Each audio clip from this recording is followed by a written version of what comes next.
for another video. How y'all doing? Happy Sunday. Happy Sunday to everybody.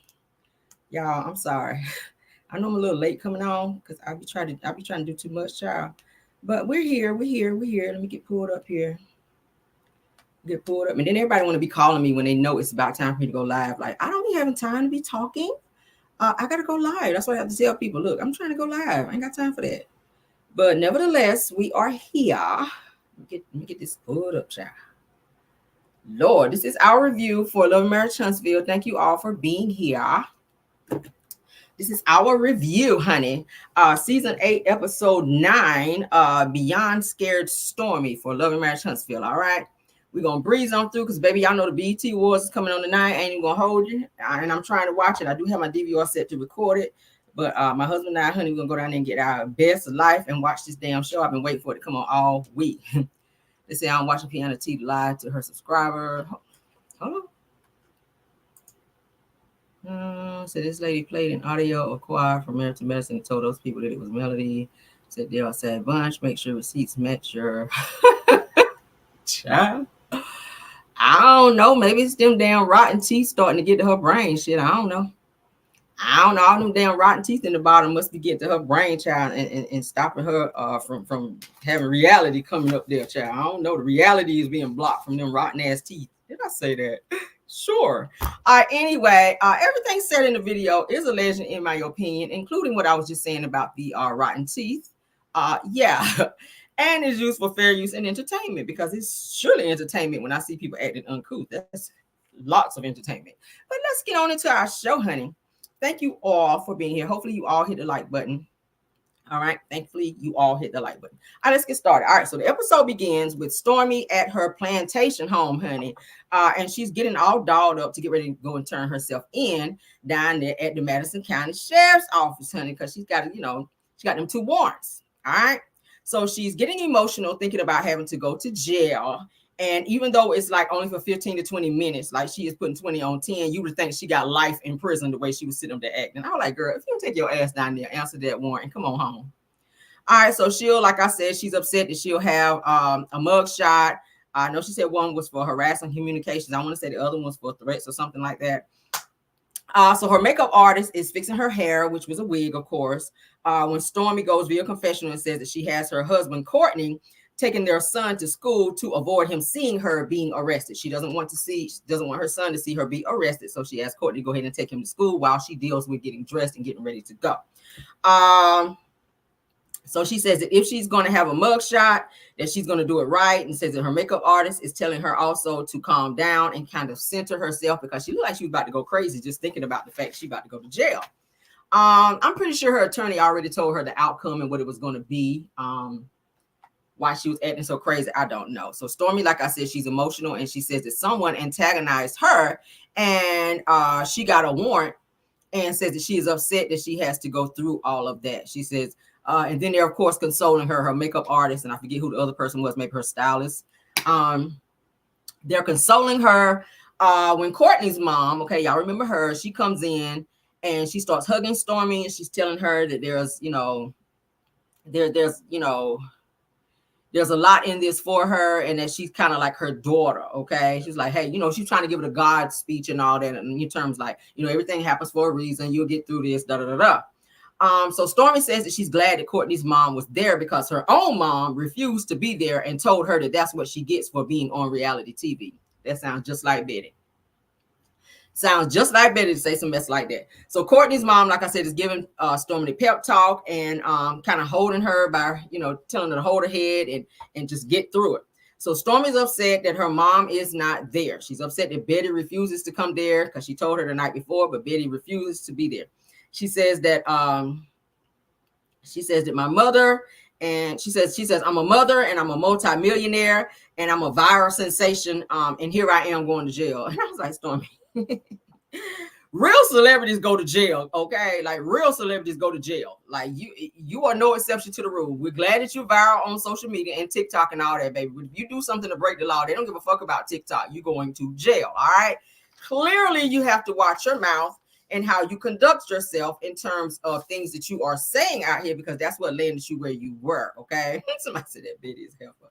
All right, so the next scene is Tisha pulls up in her newly rented Mercedes for the show, child, because y'all know they be renting vehicles for the show so they can look rich, because they done told everybody they're a millionaire, so they got to look the part. All right, now she's going to meet up with Destiny and Chinny Chin Chin, honey, aka Trisha, to make candles, honey. Tisha is dressed like she's just leaving a nightclub, honey. She got on this army fatigue jacket looking shirt, and she also has on some brown thigh-high boots that look like they came straight from City Trends.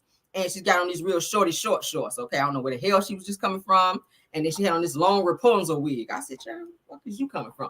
But anyway, so Destiny is already there, and she asked Tisha as soon as Tisha walks in. She said, "Did Marceau see you walk out of the house with that on?" So she was kind of looking like, "Marceau who?" Like she don't give a hot damn. She wear what she want to wear. That's how Tisha was looking. So Tisha, they just kind of laugh it off. So Destiny says that she started talking about her candle line and all this other stuff. She's playing up her candle line. She's plugging, I got my candle line. So we're going to be making candles because, I have a candle line, for the Unbreakable. Like she's doing that whole thing. We like, the one from Alibaba? You might the one from Alibaba, girl? Yeah, we know about that one. Because, y'all remember I pulled it up and I showed it to y'all. That's where she got her candles from. But the narrative that she's putting out there, Destiny, that would be that she actually created and made these candles. No. And I'm going to have to pull it up when I do my pop-in tomorrow, just to show you guys is no cap. This girl actually got these damn candles, the same ones from Alibaba. And they I want to say $2-3 or so, but she did an upcharge on them hoes for almost $40. So she's making a nice profit if she's selling them. But then she tried to say she's selling them for some type of organization or something like that, just to try to make people feel, some type of sympathy and buy from her. So we see you, Destiny. We see you, like some type of charity thing that she's trying to do. So she's trying to get people to buy it on the strength of that. All right. So we saw you plug, girl. I saw the plug. So Destiny says via confessional that she invited Trisha and Tisha to make candles and to tell them about her new Madani launch, okay, that she has coming up. So Trisha actually joins them after they're there for a while. Thanks for being here, Linda Gamble, and my other Belle, KBR, and Belle Wilson, if you're here as well. So like I said, Trisha, she joins them. Destiny says that she wasn't at Nell's party because she wasn't in town during that time. And Tisha, of course, wasn't at Stormi's party because they didn't want to go. So they have a lot of catching up to do and gossiping about Sonny and Moses, because you already know what the conversation is going to be about. So they all sit down and prepare to start choosing which candles and which fragrances they want to actually use to make these fake ass candles. Okay. So Destiny shows them her Alibaba candle, honey, the one that just got the broken thing that like you threw the shit across the wall and broke it. So they're actually mixing up fragrances and they're, smelling them. Oh, this smells good. This one right here says butt naked. They were doing that and they actually said that. Okay. So Tisha asked both Tisha and Destiny if they're have they been maintaining their healthy eating habits. Okay. And Tisha says, well, what do you call healthy? So I think Destiny said she did. But Tisha was like, yeah, no, because me and you just went out to brunch and we were eating, what she said, waffles and chicken. I was like, don't supposed to be like chicken and waffles. Anytime I hear that, I think about chicken and waffles. But Tisha, y'all know she's always backwards. She was like, yeah, we were just eating waffles and chicken. I was like, girl. So Destiny asked Trisha if she had a good time at the gala, which then opens up the conversation to talk about and to tell Tisha about about Sonny and Moses. Okay, we already know. I already see what direction this conversation was going when she asked that question. Okay. So she says, so Destiny tells Tisha that she missed it, meaning the gala.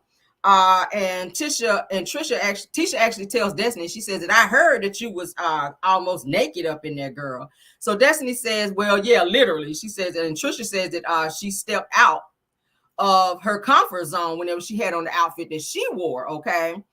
So Destiny says that when Martell found out that Ken was going to be there, that he pretty much said no, that he didn't want to go.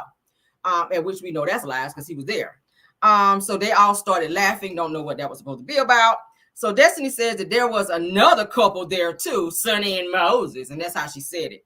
So she said she came up to me and said, "Hey, Destiny, would you like to have a talk?" And I said, "No, I would not." If anybody watched that episode, Destiny did not say that. Destiny agreed that she would go and talk to this girl. So why she would like to lie like somebody can't rewind the show and actually show where Destiny agreed to go and have a conversation. The only thing that Destiny did was when Sunny asked her, did she want to have a conversation? Destiny looked at her all funny, but never out of her mouth did she say, "No, I would not." So now you're adding and you're lying again, Destiny. Like, you're lying. It's like she cannot remember her lies. Let's move on, child. So Trisha then says, so she pulled you to the side to talk to you, Destiny?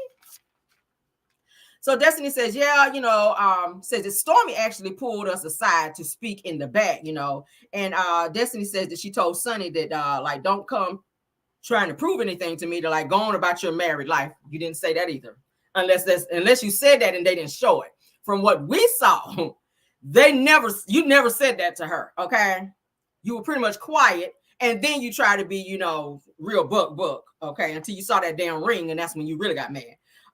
So she says, "Leave me alone." That's what she's saying about Sunny and Moses. She says, and then I let her know that he was sleeping with half of St. Louis, and that was only after she told you I'm the wife, like that. She says, and she said no, that he's not doing that with me, that he's only done that with you. She says, and I'm with him every day. And Tisha said, you with him every day, because she don't know what that's like, because you ain't with your husband every day. He with everybody else every day, Tisha. So Tisha's trying to, you can tell Tisha is there kind of instigating the situation alone, because, she does not like,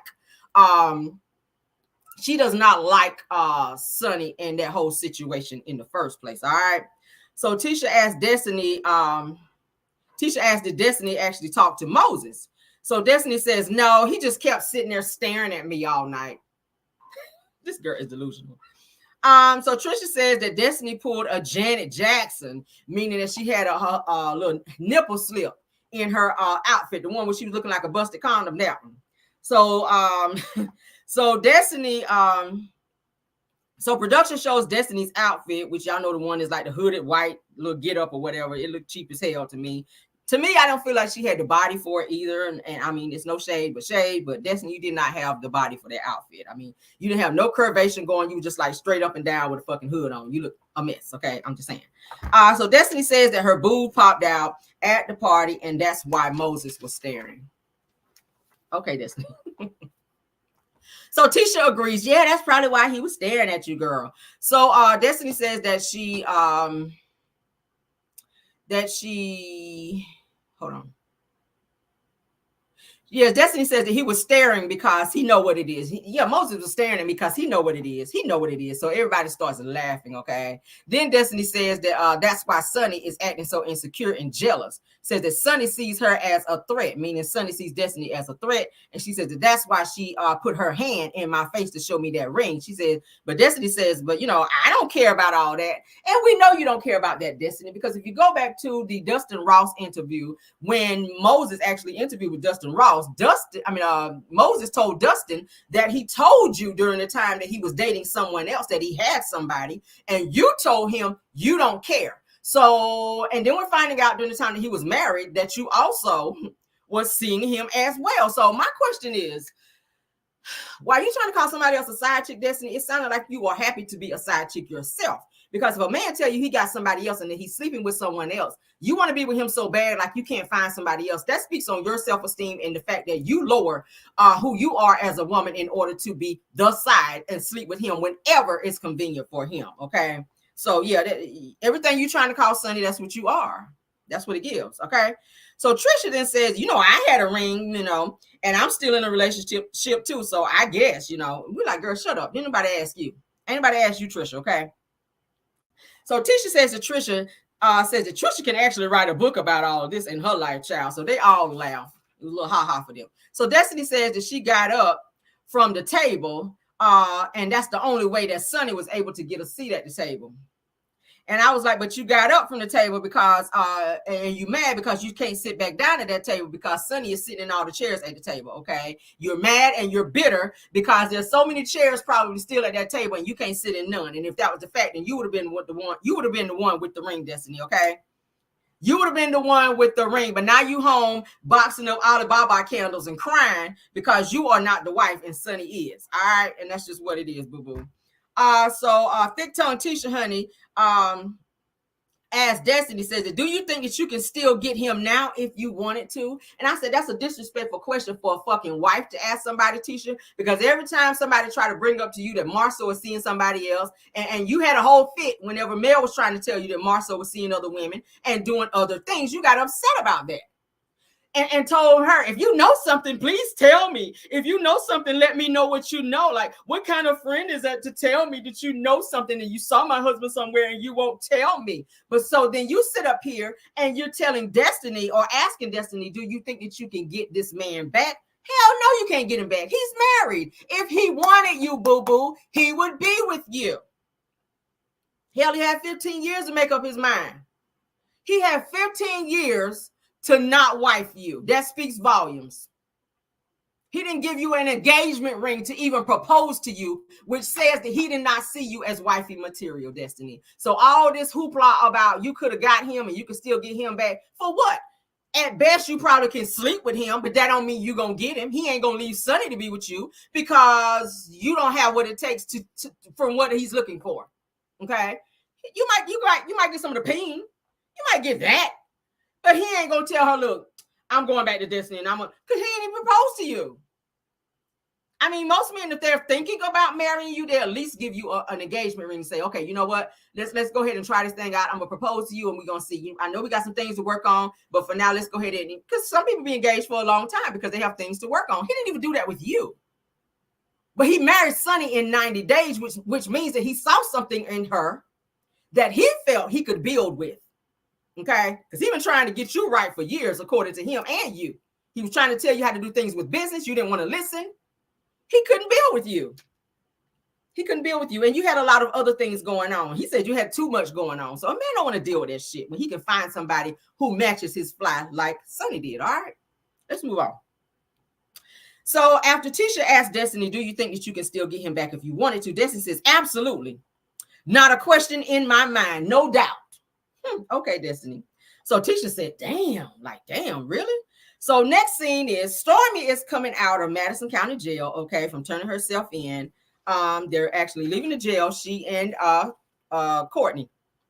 So Stormy and Courtney, they're actually riding in the car, okay, nice Escalade too, mind you. When Stormy says that it wasn't as bad as she thought it was going to be, she says that she's still shocked that she had to do that, meaning turn herself in. I feel like she's making this her storyline because this happened like way before they were filming. So I feel like you kind of like drove to the courthouse or to the jail and kind of made that your storyline and for sympathy as well, because this had already happened way prior to them filming. Y'all do know that, right? So Stormy is giving that you made this your storyline, kind of like Martell did, kind of like how Martell did. All right. So Courtney says that you shouldn't have had to do that, you know. So Stormy says that she was brave and that, of course, she was handcuffed for like 15 minutes and that she had anxiety and she had a bunch of panic attacks. And she actually called for the guards to come and sit with her for the 15 minutes that she was in there. She said that she was mad that her mom, Betty, did not come to be with her. She also says that Betty didn't even call her all that day, and that hurt her. All right. She also goes on to say that Courtney asked her if she was going to talk to Betty. But Stormy says that she don't have nothing to say. So she's kind of in her feelings a little bit that her mom did not call her back and did not come to be with her during that time because she felt anxiety and she was upset. Okay. And that's what I said about these damn mamas. They have so much anger and energy towards other people, but you ain't even being a fucking mama. This girl is telling you, Mom, I need you. Can you be here for me? You know your daughter. You know she has panic attacks. You know she has anxiety and all of these other things. So you being there with her, showing her support could have cut down on that maybe. A simple hug before she went back there to turn herself in could have given her a little bit more, you know, security or made her feel a little bit better about the situation at hand. But, you know, you have so much heat and you're so focused on your vitriol for Mel and her millimeters that you can't even see the forest from the damn trees. You can't even stop to be a mother like you need to be. And I said the same thing about Wanda with Tisha. You have so much anger and animosity towards people that ain't even checking for you versus focusing that attention on supporting and being there for your child. Let's continue though. Okay. Wanda and Betty the same way. The same way. You living vicariously through your daughters, but you don't support them like you need to. But you mad at other people because they say something negative. Okay. period. That's what it is. And that's why, that is the reason why when Melody brought out that motherless child comment, she wasn't even talking about them. And I already said hurt dogs will fucking holler. Them two right there, it hit a nerve. It hit a nerve when Melody said motherless child, and she wasn't even talking about y'all. So the fact that you went live and made fucking videos, Betty, the fact that you went in the Facebook group and talked about it, that just proves our point right there. You a bad mother. And won't nobody even talking to you. So thank you for announcing yourself. You was on that shit. Anyway, child, next scene, honey. We breezing through, baby. Because this episode really wasn't that long, and it was boring as hell. Because Mel was not seen at all in this damn episode, for those of you that did not get to see it, okay? Yeah, that's Betty, child. Pitbull Betty.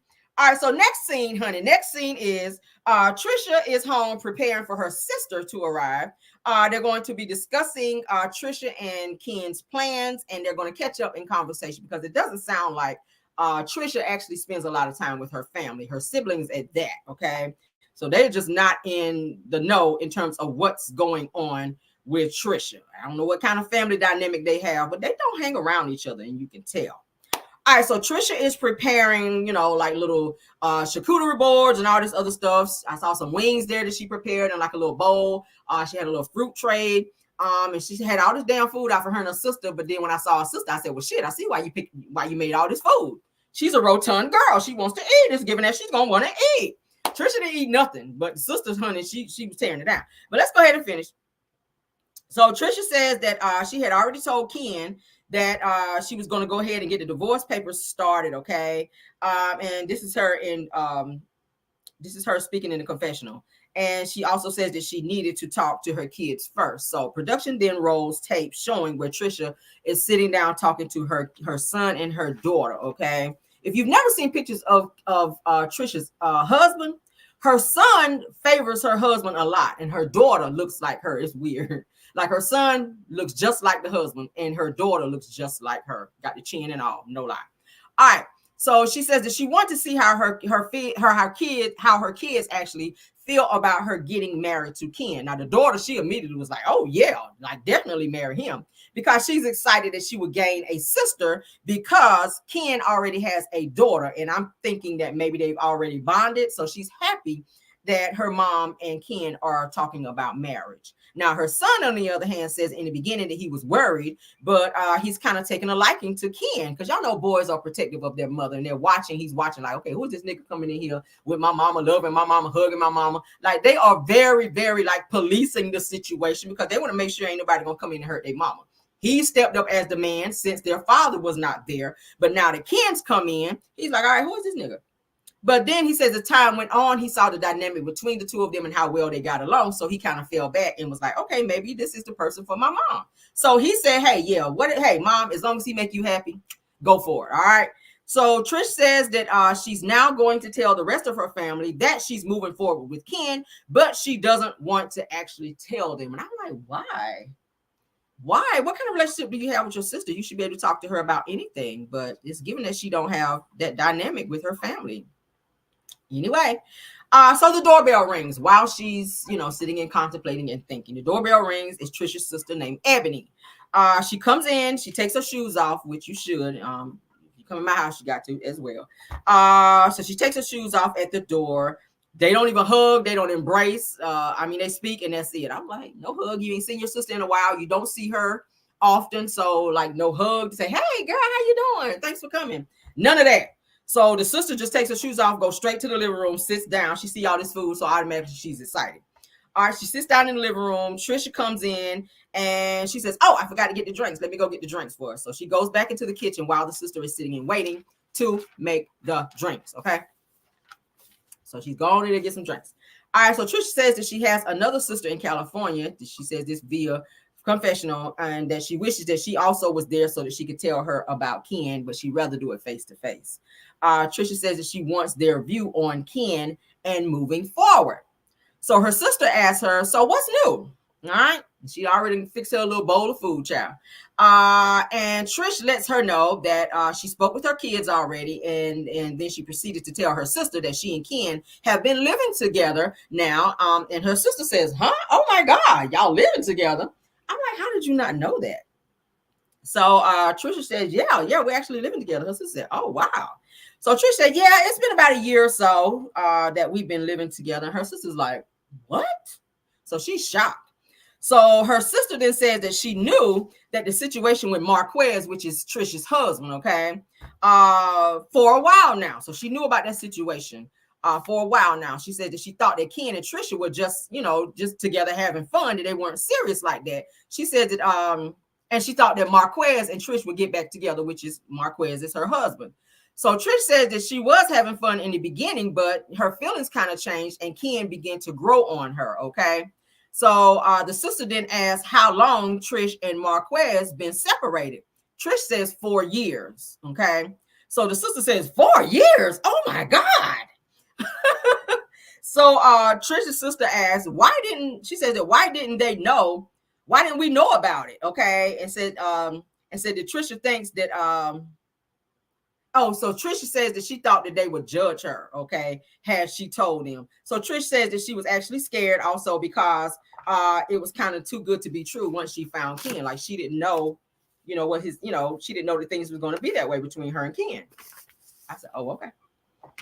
So the sister says, so you're married and you're living with a man? Duh, that's what she just said. So Trisha then says that we're married, but by document only, and we have no communication. So that's her mindset of her situation, okay, which is probably why she is not in a hurry to go get a divorce, because she only sees it as a piece of paper and she feels like she'll get the shit done when she gets it done. But Ken has already made it very clear to her that he is not proposing to her until she gets those divorce papers and show him that she is serious about this situation, okay? Yeah. Says Cameron, if you haven't seen the interview, yeah, I have it saved to watch. I have not watched it yet, but I'm going to get to it this week, and I may review it just a little bit, depending on what he's talking about. All right. So the sister then asked if Trisha would get back with Marquez. She's really on this get back with Marquez. I think the family like Marquez than this whole Ken and Trisha setup. Okay. Because the sister is still talking about this Marquez guy, which is Trisha's husband. So Trisha says no. She says no, that's no chance for that. Okay. So Trisha's sister then asks, are you sure? Trish then does this long pause like she's not sure, which kind of let me know if you are in love with Ken and there's no possibility that you could get back with Marquez, then why is it taking you so long to answer the question? Okay, which lets me know this is why you haven't filed for the divorce, because somewhere in the back of your mind, you still have not completely let go of Marquez, even though you're with Ken. That's what it gives me. Okay. Mm-hmm. So Trish says that she still has love for Marquez, but she is not in love with Marquez. Okay, you have not turned off all of your feelings with Marquez, which is why you haven't moved on. 4 years don't take 4 years to sign for divorce. If you're done with somebody, you're done. But Trish also goes on to say that they weren't compatible when they married. And the sister asked if Ken knew that she was actually married. So she says yes, of course. And then her sister then asked if her sister says that she wishes that Trisha would have told her what was up a long time ago. So Trisha says that, yeah, I was just trying to avoid having the conversation. Okay. So the sister then says that would Trish rather work things out with Marquez versus Ken? But then, of course, she said, I realize that you're happy or whatever with Ken, if that's what you want. So then Trish, she kind of lights up when the sister says that she's happy for her in her current situation versus pushing the Marquez situation and her getting back with her husband. All right. So the sister tells her to feel free to come to her and to feel like she can talk to her if and whenever she wants to. Okay. So thank God that scene was over, because that gave me a whole fake vibe. Okay. There's no fucking way you didn't know anything. You staying right there in Huntsville. Huntsville is not that big. So at one point in time, you did not run into Trish and Ken. Like, I'm hearing it's small, like it's a few stoplights in that town, so that's a small place. So you live in Huntsville. Trish also lives in Huntsville with Ken. How do you not know that they don't live together? That's weird to me, that you have not seen them out together. You did not know they were together. That's weird. You must don't ever get out the house. It's given that you might stay in the house all day and eat all day. I don't know. Shit. That was messy. But anywho. All right, next scene is Chris Fletcher pulls up, child, to the bowling alley where he and the guys are going to be meeting up to bowl. All right, so Martell, Ken, Courtney, and of course Chris Fletcher will be at the bowling alley together, hanging out, having guy time, okay? Courtney invited everyone to bowl, of course. So Chris says that he's good at bowling and he's bragging. He's real braggadocious about how good at the game he is. He says, hey, I'm good at bowling. I don't care. None of y'all can beat me. It is what it is. So y'all know how guys are, that ego. So they're just talking shit before the game. All right, so Martell and Courtney, they're already there by the time Chris gets there. They're waiting on Ken to arrive because he has not arrived as of yet. All right. So the guys, they're having, typical guy conversation, talking shit back and forth about each other. When Chris says that it doesn't matter what ball y'all use, because they were saying, Chris, you so good at bowling, like what ball you gonna use? And Martell was saying, hey, won't you just use that little ball right there? And Chris was like, look, it don't matter what ball I use, shit, I'm still gonna win because I'm good.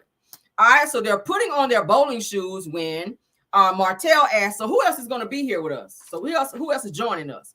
So Courtney says, well, I invited Ken, so he should be here shortly. So Martell's whole disposition changed when he hears that Ken is coming. So while they're talking, Ken is actually getting ready to walk in. All right.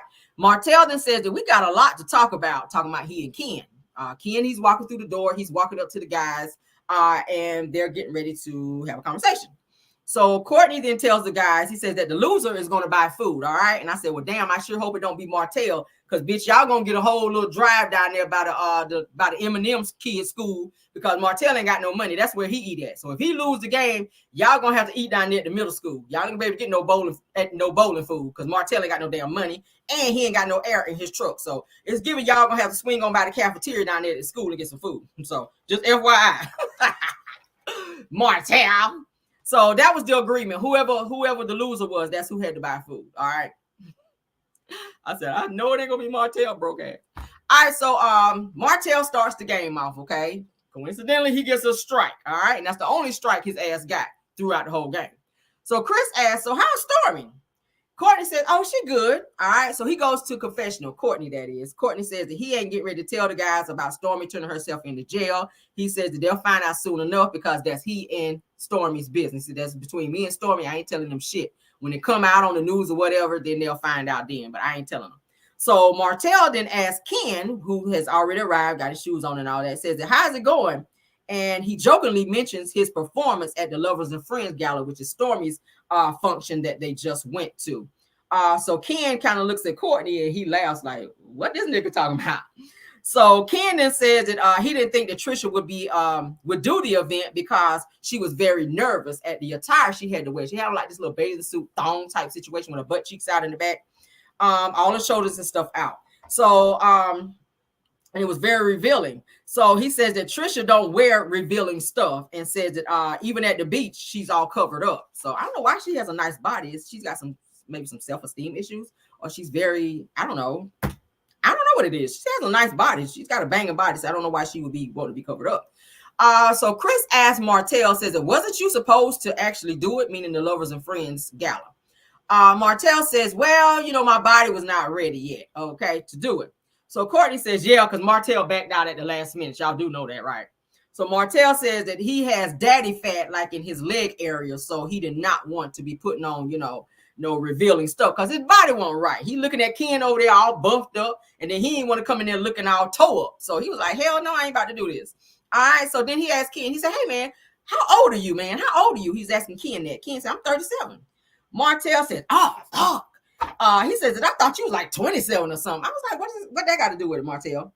So Courtney then says to Martell, he says that age-wise, he says he and Ken are like right behind each other. So Ken and Courtney, they're around the same age. And then he's saying, hey, we're just right behind you, because, Chris is older than him. All right. So Ken says to Martell, he says that Trisha, like he didn't want to talk about that small talk. He wanted to jump right in about what he wanted to talk to Martell about. So Ken says, well, Trisha was mad at you a little bit, right? So Martell's whole disposition changed, like, oh, hell, what we getting ready to talk about. So Ken says that, yeah, she said that you act like you didn't know her when you guys were at Stormy's house. All right. Martell starts looking more and more uncomfortable. His whole facial expression changes. He kind of sits back in the chair like, oh, shit. So Ken then says that, he told Trisha that maybe he didn't, Ken says that he told Trisha that maybe Martell just didn't feel like talking or whatever.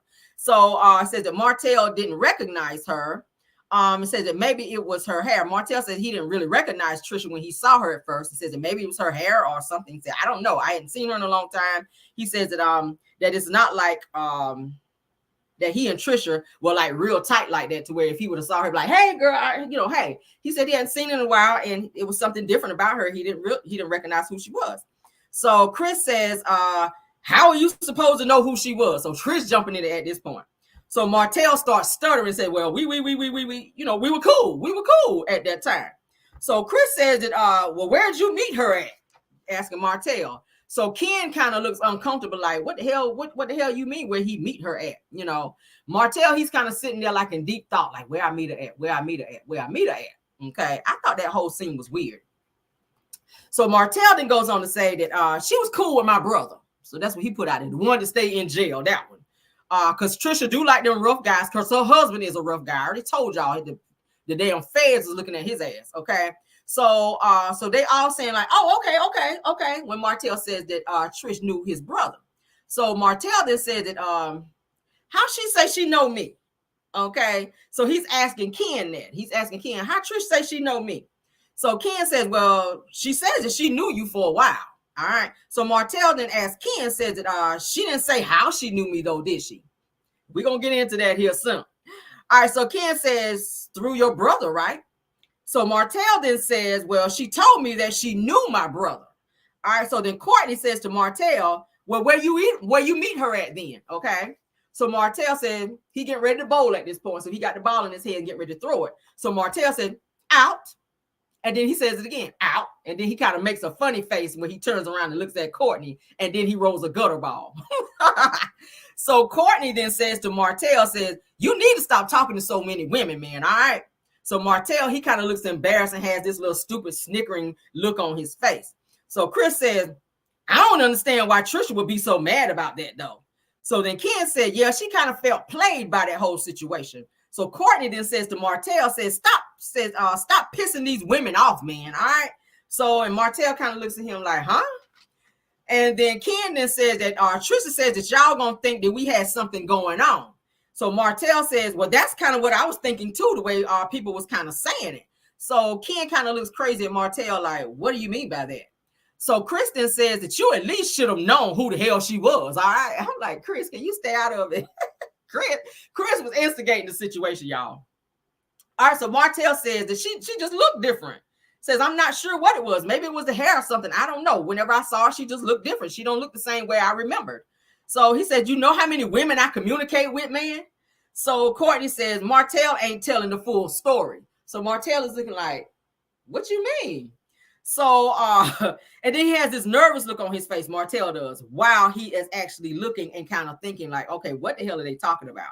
So Ken kind of looks crazy at Martell like, nigga, you know what we talking about. So Martell then says to Ken, says that it wasn't that serious. He says, I haven't seen her in years. It's been a minute since I've seen her. So Martell goes on to say that if we didn't do something, meaning sleep together, he says that I ain't going to remember her anyway. So that's what Martell says. So Ken says, if it happened before me, I don't really give a damn. He said, because you're bound to run into the same girl. He says, Huntsville is small, which I was just saying.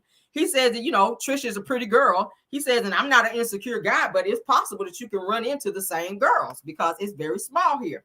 So Chris then says to Ken, says, are you guys engaged? Meaning he and Trisha. So Ken says, well, I ain't asked her yet because technically she's still married. So Martell then looks at Ken and then he looks at Chris Fletcher and then they bust out laughing. Okay. So Martell says, hold up. So you the side dude? But he was ready to call somebody a side dude. So Ken kind of rolls his eyes like, bitch, I ain't no fucking side dude. All right. So Chris and Martell, they fall back in the seat and they're laughing like uncontrollably at this point. And Ken just kind of looking at them like, bitch, I don't know what's funny.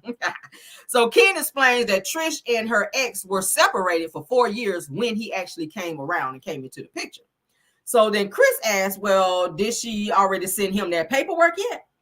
And Ken then says that she says that she would handle the paperwork. He says, and I don't even have a time frame, but all I do know is that it ain't gonna be another 5 years. All right. So Martell then asks, well, is she the person that you really want to be with though? And I'm like, why are you asking? You the wrong person to be asking. Like, let Chris ask. You don't ask Martell because we already side-eyeing your ass. All right. So Ken then says, yeah, that's my goal. He says that if me and her don't make it, then I'm just gonna be Deuce Bigelow Gigolo from here on out. So they kind of laugh at that comment that Ken just had to say. So then Chris then asked Martell. He says that he gonna join the team of you, Martell, meaning that you're gonna be single and ain't married and ain't got nobody. So Martell then says, yeah, says I'm trying to get married right now, that with his country ass. So Courtney said, who is you marrying? And I said, who is you marrying? Sound like Courtney, they so damn country. Who is you marrying? That's what Courtney said. Martell says, well, I want to be married. I want to be married. I like marriage. So Chris said, to who? Your baby mama? Chris is hell, y'all. So Martell said, you know what? Stop asking stupid shit, Chris, okay? He said, chill out. Damn. So he getting irritated at Chris that he's throwing out these little jabs at him. So I was like, damn, you hear that, Ariane? Because he telling him stop asking stupid questions, like to ask, is he going to marry his baby mama? That's a stupid question. So Ariane, that speaks volumes. He ain't trying to marry your ass. If he get married, he's saying if I get married, it ain't going to be to your ass. I think he'll marry Melody again before he marry Ariana. That's facts on facts, okay? So Chris says to Martell, says, so you gonna be like Sonny and Moses and just meet them and just get married right away? So Courtney says to Martell, says that we didn't expect you to be married for more than a few years from now, though. So Martell says, nah, it's gonna be before then. I know it is. I know it's gonna be more. It's gonna be before then. All right. So Martell says that will the woman accept the fact that I have 5 kids though and have the 7 days on and 7 days off? That's what I'm worried about. So Courtney says, well, unless you marry one of them, meaning your baby mamas. So Martell, he's just sitting there like, he's holding his face like this. He's looking embarrassed. And Chris and Courtney and them, they dying laughing at this point. Like they falling out laughing at Martell while he's sitting there looking stupid. So Martell goes via confessional. He says that I want to be married again, because I do believe in marriage. Well, why ain't believing it when you were married? It's the question. He says that they are laughing and joking like I'm not serious. He says, but they're going to mess around and not be invited to my wedding, okay? So they wrap up their game of bowling and they're getting ready to leave. So they did not announce who actually won the game, which I was hoping to hear. But that was it for that. Courtney then says that he's moving to a new warehouse and he asked the guys if they're going to come and help him move. All right, so they all agreed to come help them move. After Martell said, Martell was like, oh, so you moving to a new warehouse? So Courtney's like, yeah, so you guys gonna come and help me move or whatever. So they all agree, like I said, to come and help. Next scene is Stormy is at home with Pitbull face Betty child. All right, so Stormy tells Betty, honey, to stay off her phone. Stormy's in the kitchen, get ready to make her something to eat. Betty walks into the kitchen where Stormy is, and she said, Mama, what you doing? And Betty says, nothing, just in there playing a game on my phone. So Stormy says, Mama, you know what? You just need to stay off the phone. You be on your phone too much, all right? After Betty says she playing a damn game. I was like, your ass is probably on Facebook talking shit about Mel. Oh, broke down ass. So Stormy then says via confessional that she wants to have a conversation with her mom about how she hurt her feelings for not being there with her when she turned herself in. This shit is so stupid, y'all, but okay. So they speak on Stormy and Courtney. She and Betty also talking about Stormy and Courtney and their decision to have a surrogate to have another baby. Betty is happy to hear that because she's been wanting another grandchild. Of course, Stormy cannot carry because she almost lost her life when she was carrying her child, because that's the only child she has. All right. So Betty agrees that that's a great idea for them to have the surrogate when she really wasn't in favor of that in the beginning. So obviously she's come around, and also Courtney has come around because in the beginning he was saying he didn't want no more kids and he definitely didn't want a surrogate, but now he's, in favor of the surrogate. So everybody's on the same page. Okay. So Storm was like, come on, let's go outside. So she takes, her stuff and they go outside to get ready to sit down and talk. All right. We get to the end of the episode, you guys. This was not a long episode at all.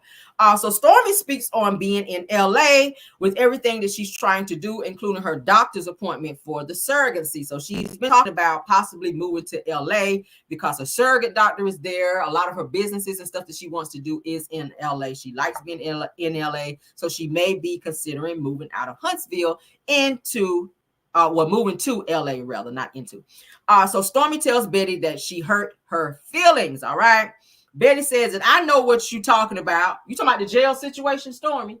So Betty says to Stormy, Betty says that Stormy called her kind of late that night and says that she had her mom to take care of, so she could not come to be there with Stormy. All right, that's the excuse that Betty's using. So Stormy says that Shelby, which is Courtney's mom, came, but said, Mama, but you wasn't here. You know, Courtney's mama was here. Shelby was here with me, but you weren't here. You didn't take the time to be here. So Betty says, yeah, she was there because she lives in Alabama. I don't. All right.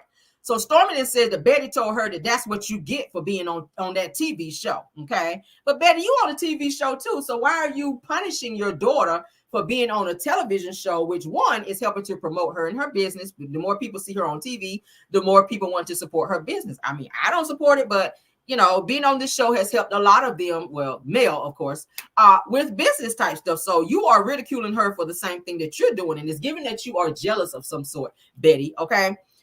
So Stormy then says that hurt me so bad that, you know, why we got to end up here, Mom? Like, that hurt me so bad that you didn't support me. So Betty said that, you know, we actually don't have to. She says that that's just the way you take things, Stormy. She's real hard on Stormy.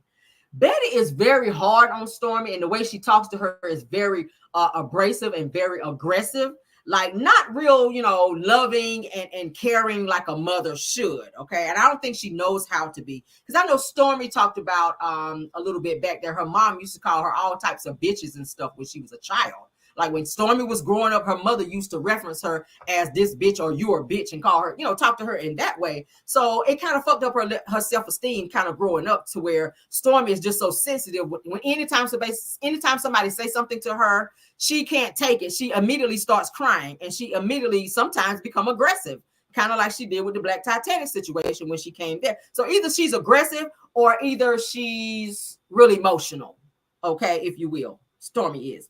So Stormy goes via confessional, and she says that my mom is coming around me, being aggressive. She says, and I need her right now to know that I need her. Okay.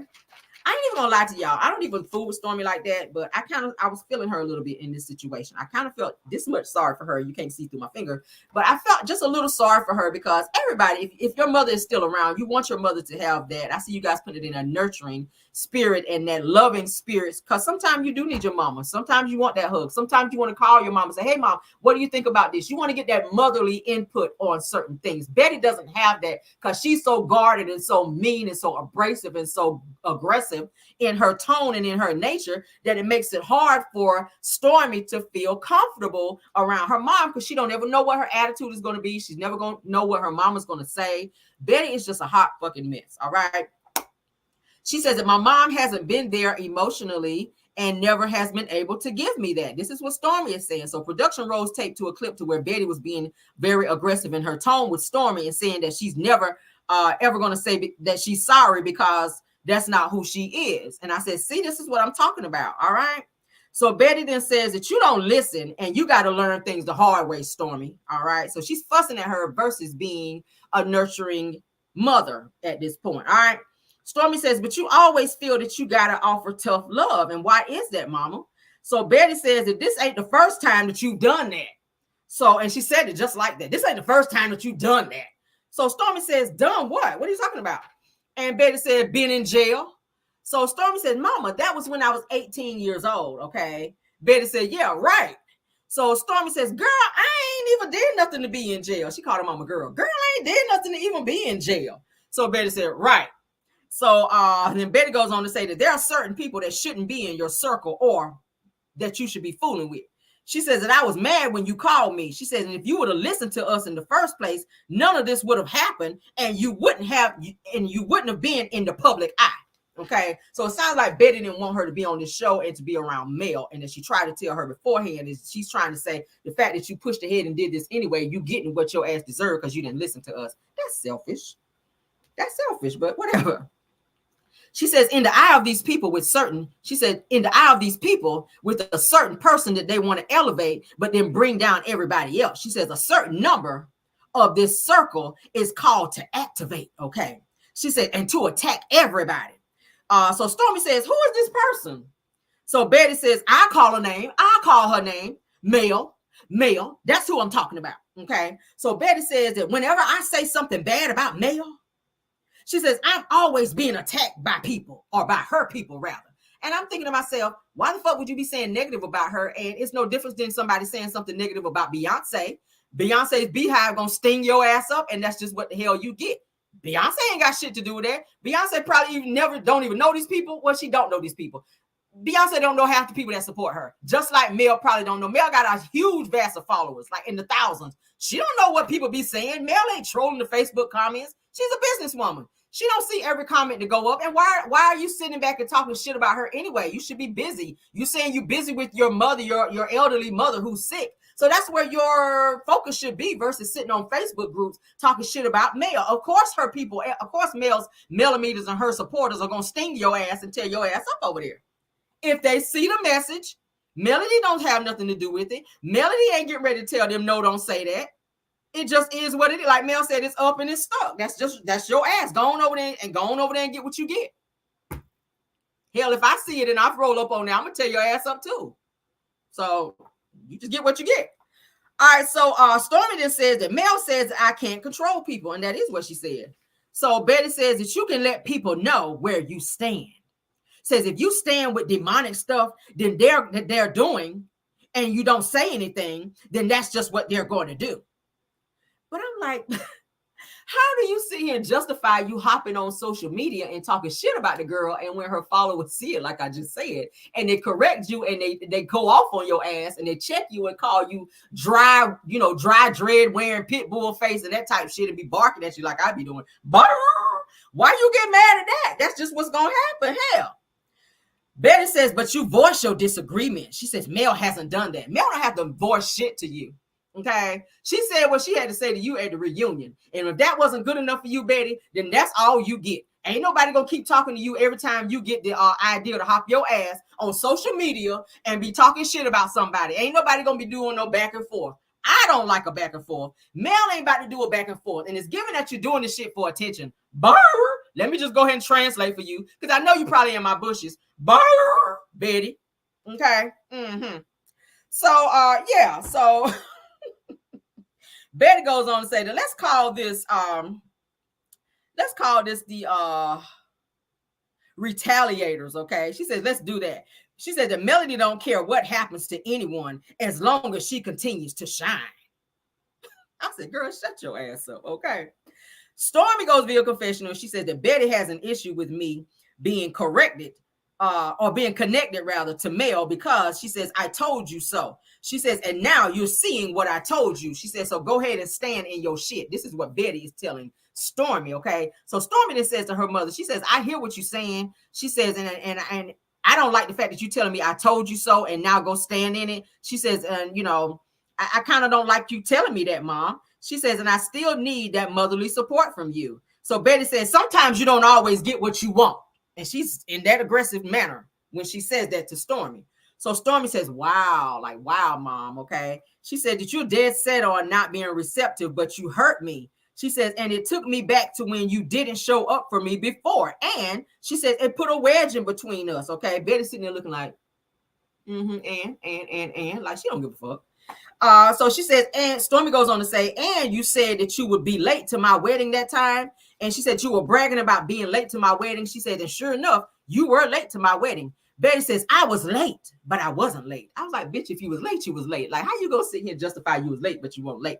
You sat there and said you were gonna be late to this girl's wedding, probably because she didn't want her to marry Courtney. So she was trying to be on that controlling bullshit and tell, well, I'm gonna be late to your wedding. What mama does that? Stormy said they had already started the wedding and Betty's ass hadn't even got there yet. That's the bullshit she was on. So Stormy asked Betty to try to be stronger, if they could be stronger together as mom and daughter. All right. Betty says, we are strong. I said, this bitch. So Stormy says that no more hard lessons, especially when I cry. She says that tells you that I need you. All right. So Betty says, well, I'm gonna always have your back. And she's still on that. I'm gonna always have your back. She ain't even looking at Stormy. I'm gonna always have your back.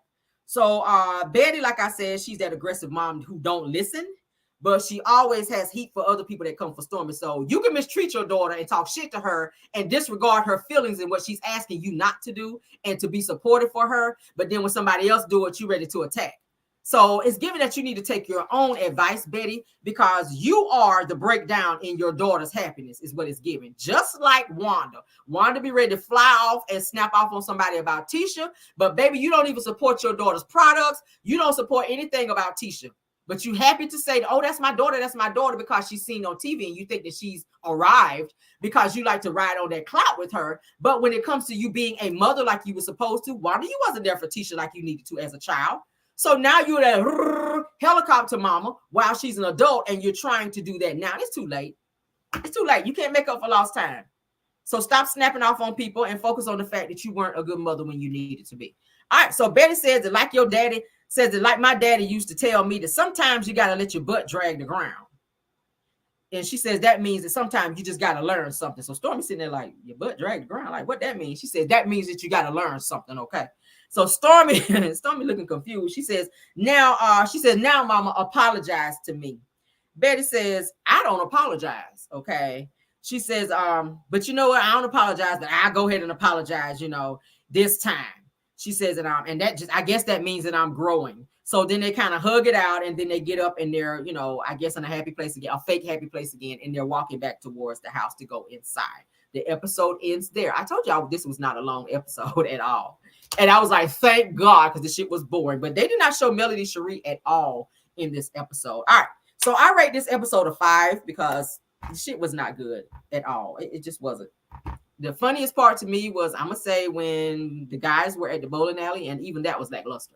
So this episode, I'm sure the ratings are going to be, okay? The ratings are going to be bang. All right, so let's get into what's going to happen on episode 10, which is the next episode. All right. So Nell Fletcher is going to go meet Chris to have a conversation with him about some health stuff and some health challenges and with everything else that's going on with her on social media. Y'all know the old side chick stuff. And plus she wants to meet with Chris so that he can kind of back her up on letting their kids know that it's time for them to, kind of step up and handle their own financial stuff and to put some boundaries in place, okay, for them to start paying their own way because it's starting to be too much for them, okay? Somebody said, great overview, Rel. Thank you so much, okay, Miss Vera Dockery. So Sonny and Moses, they're going to meet up at Martell's rental house, okay, to discuss moving to Huntsville. I don't know if they're going to want to rent this house from Martell. I think this is a full storyline because I don't think they want to move out of St. Louis. I think this is just a storyline. All right. Martell still has not sold and or rented this house, you guys. All right. He still ain't sold or rented this house. Nobody is living in that house yet. He did all this damn work on this house. So they're meeting up. Sonny and Moses met up at Martell's rental house, the one that they showed with the long ass garage and the short ass house. So the house is like this. The garage is like this. The shit looks weird. All right. So they're there at Martell. Sonny tells Martell that they're trying to start a family. So Huntsville might be the place that they want to live to raise a family. Martell says, oh shit, what? Y'all trying to start a family? And I was like, his ass gonna run right back and tell Destiny this petty bullshit and have her on pins and needles and talking shit. Because the way he was talking about them at Stormy's little get up over there, her little party, you already know what Martell is going to be doing. So in Stormy and Moses' face, Sonny and Moses' face, Martell is acting like he's all cool with them, child, and that he's like a fake friend. That's what it's giving. And getting information so he can run back and tell Destiny, because that's exactly what his ass is going to do. Now, Martell says, well, whenever they say they're ready to start a family, Martell said, well, it could happen in one night, y'all. So congratulations. So he's telling them congratulations after you just talk shit about them and told Destiny that she needs to go slap a bitch, meaning go slap Sonny at Stormy's party. How does that work for you, Martell, with your fake ass? All right. So Sonny and Moses, next scene is Sonny and Moses is going to do a double date with Kimmy and Maurice. All right. So Sonny is telling them that they're thinking about moving to Huntsville when Kimmy stops her mid-sentence and says to Sonny, she says that, so don't you think that's like rubbing salt in an open wound to move here? And Sonny kind of looks confused, like, why? So that's the end of that scene. So to the next scene is Martell and Stormy. They're meeting up at Stormy's warehouse to discuss Trish and Ken. Martell says that Trish told Ken that she was mad that he didn't recognize her. Okay. Martell also reveals to Stormy that Trish has come to his house a few times. I said, oh shit. So y'all already know she came to his house a few times. What's she coming over there for? But Martell, you act like you didn't know her, and you said that you would have remembered her if y'all did something. I feel like you did remember her, and I feel like this whole being uncomfortable around Ken is the simple fact that you did smash her a few times. That's what it's giving me. Because you should be able to be around Trisha with no problem. But the fact that now you are admitting that Trish been to your house a few times, what's she coming over there for? Because you tried to say that she was dating your brother. But now you're coming out and you're telling Stormy that Trish done been to your house a few times, and you try to act like you didn't know her in front of Stormy because you didn't want there to be a weird vibe to where Stormy would read into the fact that y'all had some sneaky deaky type shit going on behind the scenes. And Martell, we already know, and even Destiny said it, that Martell sleeps with all of his friends. So Trish, if you even try to say that you was Martell's friend, that tells me, girl, that you already got your back cracked, because Martell is a full-fledged 304 from what is said about him by numerous people. Mel said he was sleeping with numerous people when they were married. Destiny says all of his friends he slept with, but she claims she ain't never slept with him, which I call bullshit. And now that we hear that Trish done been to his house, he said a few times. That means more than one. That says to me, baby, you went over there one time, and what you got from him might have been good. Mel didn't like the hook and curve, but it gives that you did. So your ass done been over there a few times. So now we see why you are uncomfortable around Ken, and why Trisha was lighting up whenever she's supposed to be training you. Because y'all see Trish, she didn't really want to talk to nobody. She wasn't comfortable around nobody. But when she was in that gym and working out with Martell, she lit up like a Christmas tree. She was open to talk to him. She wanted to touch on him. I was like, who is this person? Because you were real closed off to everybody else, but you were more open when it came to Martell. So Stormy is shocked when she finds out that Trish has been to Martell's house a few times, okay? So next episode might be a little bit better than this particular episode, okay? I do not see in the next episode where they're going to be showing Mel. I'm hoping she'll be on there. I don't like that they're cutting her scenes, because Melody is the star of the show, and she should have been at least popping up in this scene somewhere. I don't know where, but it sucks that Carlos and them are trying to oust Mel from being on her own show. She should be on every fucking episode. I don't give a hot damn if the boys are going bowling. They should at least show Mel at the bar having a drink. I don't give a damn. But the fact that they didn't show her at all, that shit pisses me off. And Carlos, we see you, okay? We see you. Never, ever should Trish and Ken ass be shown, and Melody should not. We don't give a fuck about Trish and Ken. Let me just go ahead and say that. We don't give a damn about Trish and Ken. Hell, I don't even care to see Betty. You take Mel off the show to put Betty's ass on there? What the fuck? I'm sorry, y'all. That low-key pissed me off just a little bit. We see you, Carlos. We see you and your busted up hairline, bitch. We see you. You put her back on this damn show, and you put her back on there now. I don't want to see Betty's ass next season. No, I mean next episode. Next season either, but next episode. Melody's ass better be on there next season and next episode. That shit pissed me off. I sat here and watched this bullshit, and Mel won't even on there at all. Like, child, bye. But again, Stormy was shocked that Martell told her that, but that's pretty much what's going to happen next episode, guys. So we'll see what it's giving. I already know the rating's going to be low. I already know. Bitch probably gonna be 186. Because y'all know the rating's been like very, very bad, except the last episode where Destiny and Sunny got into it. But that's it, guys. That is it. I hope you guys enjoyed the review. Somebody said KBR, I can't unsee it. KBR is acting up, child. Thank you guys so much. Thank you to my mods, KBR. Thank you so much, Linda Gamble, and thank you, Bill Wilson, for modding. Thank you so much to all of my content creators that may have stopped by today. Girlfriend Chronicles, Aries Girl Podcast, True TV Podcast, Purple Unicorn, if you're here, dear, thanks for being here. Chronicles of Kim K, Dear Retalk. Those are the ones that are usually in the chat. If there's any other content creators that stopped by today and I did not call your name, please let me know so I can shout you out. I'll be happy to do so, okay? Love you all down, and thank you guys for joining. Don't forget, guys, the BET award show comes on tonight. You guys know they are honoring Usher with the Lifetime Achievement Award. I'm getting ready to go downstairs and get me a little drink, honey, and sit and watch. Okay, so the BET award show is coming on tonight, of course, on BET. So you guys watch it. I'm going to be watching it. I may talk about it a little bit tomorrow. And there's Purple Unicorn. Hey, girl. So I'll probably talk about it and give you guys the highlights of that for those of you that don't get to see it tomorrow in Car Chronicles, because that's right up my alley. I like stuff like that.